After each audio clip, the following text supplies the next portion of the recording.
जय हिंद दोस्तों। टीसीसी बीजधारी माफी चैनल में आप लोगों का स्वागत है। तो आज क्लास 10th का हिंदी चैप्टर पार्ट 2, जो चैप्टर का नाम है 20 के दांत, जिसमें से 30 ऑब्जेक्टिव क्वेश्चन करवाने वाले हैं, जो कि इस वर्ष एग्ज़ाम के लिए काफ़ी इम्पोर्टेंट प्रश्न है। तो चलिए वीडियो को स्टार्ट करते हैं। तो 1 नंबर प्रश्न है दोस्तों कि 20 के दांत शीर्षक कहानी के कहानीकारक कौन है।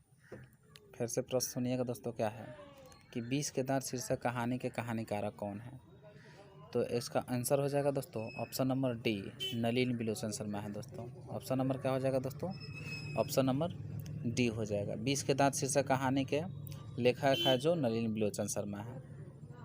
चलिए अगला प्रश्न 2 नंबर प्रश्न की ओर बढ़ते हैं। 2 नंबर प्रश्न क्या है कि 2 नंबर प्रश्न है दोस्तों कि गिरधर लाल कौन है। 2 नंबर प्रश्न क्या है दोस्तों कि गिरधर लाल कौन है। तो गिरधर लाल मदन के पिताजी हैं दोस्तों। मदन के क्या है दोस्तों? पिताजी हैं। तो ऑप्शन नंबर क्या हो जाएगा दोस्तों? ऑप्शन नंबर बी हो जाएगा। चलिए 3 नंबर प्रश्न की ओर बढ़ते हैं। 3 नंबर प्रश्न है दोस्तों, मदन ने कासू के कितने दांत तोड़ डाले। चलिए प्रश्न पर ध्यान दीजिएगा दोस्तों कि मदन ने कासू को कितने दांत तोड़ डाले थे। दोस्तों मदन ने कासू को मारकर 2 दांत तोड़ डाला था। तो ऑप्शन नंबर सी आंसर हो जाएगा दोस्तों। ऑप्शन नंबर सी हो जाएगा दोस्तों। चलिए नेक्स्ट क्वेश्चन 4 नंबर की ओर बढ़ते हैं। 4 नंबर प्रश्न है दोस्तों कि नलिनी विलोचन शर्मा के माता जी का क्या नाम था। फिर से प्रश्न सुनिएगा दोस्तों कि नलिनी विलोचन शर्मा के माता जी का क्या नाम था। तो रत्नावती शर्मा था। ऑप्शन नंबर क्या हो जाएगा दोस्तों? सी, रत्नावती शर्मा। चलिए अगला प्रश्न की ओर बढ़ते हैं। 5 नंबर प्रश्न है कि नलिनी विलोचन शर्मा के कहानी में किसके तत्व समग्रता से उभर कर आए हैं। तो मनोवैज्ञानिकता से आए हैं दोस्तों। तो ऑप्शन नंबर क्या हो जाएगा दोस्तों? ऑप्शन नंबर बी हो जाएगा, मनोवैज्ञानिकता। चलिए अगला प्रश्न बढ़ते हैं। प्रश्न नंबर 6 की ओर बढ़ते हैं। 6 नंबर प्रश्न क्या है? 6 नंबर दोस्तों प्रश्न है, मोटर कार को किससे खतरा हो सकती थी। फिर से प्रश्न सुनिएगा दोस्तों, मोटर कार को किससे खतरा हो सकती थी। तो मोटर कार को खोखा से खतरा हो सकती थी दोस्तों। ऑप्शन नंबर क्या हो जाएगा दोस्तों? Option number C. और खोखा कौन था दोस्तों? तो वही खोखा था दोस्तों, सेन साहब का बिगड़ा बेटा कासू था दोस्तों। चलिए नेक्स्ट क्वेश्चन अगला प्रश्न की ओर बढ़ते हैं। 7 नंबर प्रश्न है दोस्तों कि खोखा खोखी किस भाषा का शब्द है। तो खोखा खोखी दोस्तों बांग्ला भाषा का शब्द है। ऑप्शन नंबर क्या हो जाएगा दोस्तों? ऑप्शन नंबर सी हो जाएगा। चलिए नेक्स्ट क्वेश्चन की ओर बढ़ते हैं। अगला प्रश्न है दोस्तों कि ऐसे ही लड़के आगे चलकर गुंडे चोर डाकू बनते हैं। फिर से प्रश्न सुनिएगा दोस्तों, ऐसे ही लड़के आगे चलकर गुंडे चोर डाकू बनते हैं, यह पंक्ति कहानी के किस पात्र ने कही है। तो दोस्तों यह पंक्ति जो कहे हैं वो सेन साहब कहे हैं। ऑप्शन नंबर क्या हो जाएगा दोस्तों? ऑप्शन नंबर सी हो जाएगा दोस्तों। चलिए अगला प्रश्न की ओर बढ़ते हैं। खोखा खोखी का क्या अर्थ होता है। तो दोस्तों खोखा खोखी का अर्थ होता है बच्चा बच्ची। तो ऑप्शन नंबर क्या हो जाएगा दोस्तों? ऑप्शन नंबर ए हो जाएगा। चलिए अगला प्रश्न 10 नंबर प्रश्न की ओर बढ़ते हैं। 10 नंबर प्रश्न है दोस्तों कि खोखा का क्या नाम था। तो खोखा का नाम था दोस्तों, जो नाम था कासू। ऑप्शन नंबर क्या हो जाएगा दोस्तों? ऑप्शन नंबर सी हो जाएगा। 11 नंबर प्रश्न की ओर बढ़ते हैं। 20 के दांत कैसी कहानी है। 11 नंबर प्रश्न क्या है दोस्तों कि 20 के दांत कैसी कहानी है। दोस्तों 20 के दांत है जो मनोवैज्ञानिक कहानी है। तो ऑप्शन नंबर क्या हो जाएगा? डी हो जाएगा। चलिए अगला प्रश्न की ओर बढ़ते हैं। अगला प्रश्न क्या है? 12 नंबर प्रश्न है दोस्तों कि सेन साहब अपने पुत्र को क्या बनाना चाहते थे। सबसे पहले जान लें कि सेन साहब के बेटे का क्या नाम था। तो कासू नाम था दोस्तों। उसको लोग खोखा भी कहकर बुलाते थे। और सेन साहब अपने बेटे का खोखा को इंजीनियर बनाना चाहते थे। क्या बनाना चाहते थे दोस्तों? तो बिजनेसमैन या इंजीनियर बनाना चाहते थे। तो ऑप्शन नंबर क्या आ जाएगा? ऑप्शन नंबर ए हो जाएगा। चलिए 13 नंबर प्रश्न देखते हैं। 13 नंबर प्रश्न है दोस्तों, मदन अक्सर किसके हाथों से पिटाता था। तो अपने पिताजी के हाथों से पिटाता था। तो ऑप्शन नंबर क्या हो जाएगा दोस्तों? ऑप्शन नंबर डी हो जाएगा दोस्तों। चलिए अगला प्रश्न 14 नंबर बढ़ते हैं दोस्तों। 14 नंबर प्रश्न क्या है कि नलिनी विलोचन शर्मा के पिता का क्या नाम था? फिर से प्रश्न सुनिएगा दोस्तों कि नलिनी विलोचन शर्मा के पिता का क्या नाम था? तो उसके पिता का नाम था दोस्तों कि रामावतार शर्मा। तो ऑप्शन नंबर ए सही हो जाएगा। चलिए अगला प्रश्न की ओर बढ़ते हैं दोस्तों। 15 नंबर प्रश्न है दोस्तों कि सेन साहब ने किसे खूब फटकार लगाई? अगला प्रश्न सुनिएगा दोस्तों क्या है 16 नंबर प्रश्न कि सेन साहब ने किसे खूब फटकार लगाई? तो सेन साहब ने गिरधर लाल को खूब फटकार लगाए थे। तो ऑप्शन नंबर ए हो जाएगा दोस्तों। ऑप्शन नंबर क्या हो जाएगा दोस्तों? ऑप्शन नंबर ए हो जाएगा। अगला प्रश्न देखते हैं 16 नंबर क्या है दोस्तों। अगला नंबर प्रश्न 16 नंबर है कि 20 के दांत कहानी किस वर्ग के अंतर्विरोधों को उजागर करती है? फिर से प्रश्न सुनिएगा दोस्तों।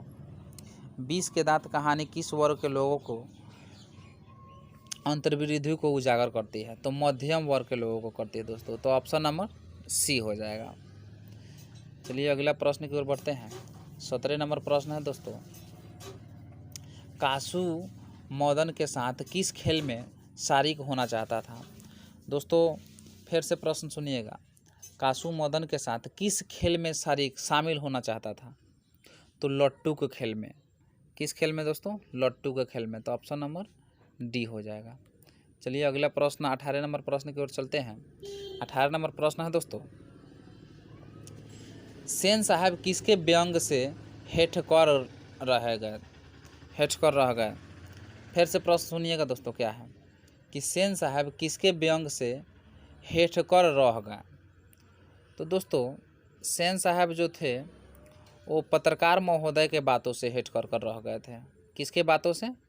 पत्रकार महोदय के। तो ऑप्शन नंबर क्या हो जाएगा दोस्तों? ऑप्शन नंबर ए हो जाएगा।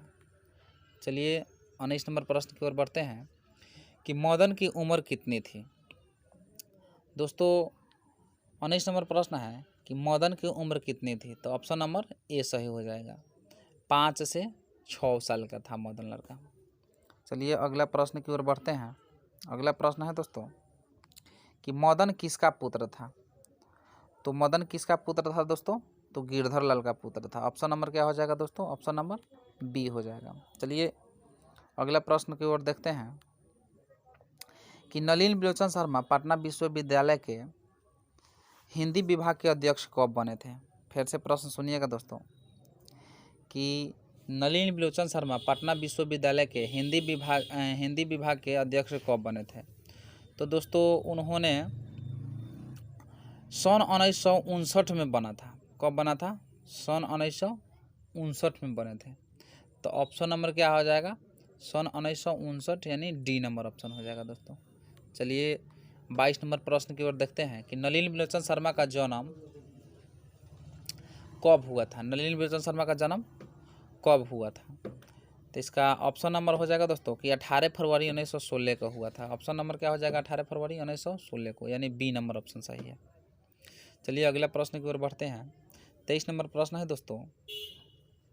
23 नंबर प्रश्न क्या है दोस्तों कि नलिनी विलोचन शर्मा की मृत्यु कब हुई थी? फिर से प्रश्न सुनिएगा दोस्तों कि नलिनी विलोचन शर्मा की मृत्यु कब हुई थी? तो ऑप्शन नंबर ए हो जाएगा। 12 सितंबर 1961 को उनका मृत्यु हुई थी। चलिए अगला प्रश्न की ओर बढ़ते हैं। 24 नंबर प्रश्न है दोस्तों कि नलिनी विलोचन शर्मा का जन्म कहाँ हुआ था? फिर से प्रश्न सुनिएगा दोस्तों, नलिनी विलोचन शर्मा का जन्म कहाँ हुआ था? तो इसका करेक्ट आंसर हो जाएगा दोस्तों कि बंदरघाट पटना में हुआ था। कहाँ हुआ था? बंदरघाट पटना में हुआ था दोस्तों। ऑप्शन नंबर सी हो जाएगा। चलिए अगला प्रश्न की ओर बढ़ते हैं। 25 नंबर प्रश्न है कि दृष्टिकोण किसकी रचना है? फिर से प्रश्न सुनिएगा दोस्तों कि दृष्टिकोण किसकी रचना है? तो इसका सही आंसर हो जाएगा दोस्तों नलिनी विलोचन शर्मा की। ऑप्शन नंबर बी सही है। चलिए नेक्स्ट क्वेश्चन की ओर बढ़ते हैं। 26 नंबर प्रश्न है दोस्तों, लड़कियां क्या है? कठपुतलिया है, किसे इस बात पर गर्व है? फिर से प्रश्न सुनिएगा दोस्तों कि लड़कियां क्या है? कठपुतलिया है, किसे इस बात पर गर्व है? तो अपने माता पिता का गर्व है दोस्तों। किसे इस बात पर गर्व है? तो अपने माता पिता का। तो ऑप्शन नंबर क्या हो जाएगा दोस्तों? ऑप्शन नंबर डी हो जाएगा। ऑप्शन नंबर डी हो जाएगा। चलिए 27 नंबर प्रश्न की ओर बढ़ते हैं। 27 नंबर प्रश्न है कि कौवे की जमात में शामिल होने के लिए ललक गया। फिर से प्रश्न सुनिएगा दोस्तों कि कौवे की जमात में शामिल होने के लिए ललक गया। तो क्या ललक गया दोस्तों? तो 1 नंबर में है कबूतर, बी नंबर में है हंस, सी नंबर में बतख और डी नंबर में है मछली। तो ऑप्शन नंबर क्या हो जाएगा दोस्तों? सही ऑप्शन नंबर बी सही हो जाएगा। तो correct answer option number B है दोस्तों। चलिए अगला प्रश्न की ओर बढ़ते हैं। अगला प्रश्न है 28 नंबर कि किसके अनुसार सेनों ने सिद्धांतों को बदल दिया। तो दोस्तों सेन साहब के पहले जब 5 बेटी थी तो अपने बेटियों के लिए अलग अलग सा सेन साहब नियम लगाए थे, परंतु जब बुढ़ापे हुए सेन साहब तो बुढ़ापे में एक लड़का जन्म लिया तो सेन साहब ने अपने सिद्धांतों को बदल दिया। तो किसके अनुसार अपने सिद्धांतों को बदल दिया? तो सेन साहब के बेटा का नाम क्या था? तो कासू था। कासू को लोग और किस नाम से जानकर बुलाते थे? तो खोखा के अनुसार। ऑप्शन नंबर क्या हो जाएगा दोस्तों? खोखा के अनुसार। चलिए 29 नंबर प्रश्न देखते हैं। 29 नंबर प्रश्न है दोस्तों कि सेन साहब की कितनी लड़की थी। तो दोस्तों सेन साहब की कितनी लड़की थी? तो 5 लड़की थी। ऑप्शन नंबर सी सही हो जाएगा। अगला प्रश्न की ओर चलते हैं दोस्तों। 30 नंबर प्रश्न है दोस्तों कि शेखर शब्द का क्या अर्थ होता है। तो दोस्तों शेखर शब्द का होता है अर्थ जो ड्राइवर होता है। क्या अर्थ होता है? ड्राइवर। तो ऑप्शन नंबर क्या सही हो जाएगा? ऑप्शन नंबर डी सही हो जाएगा।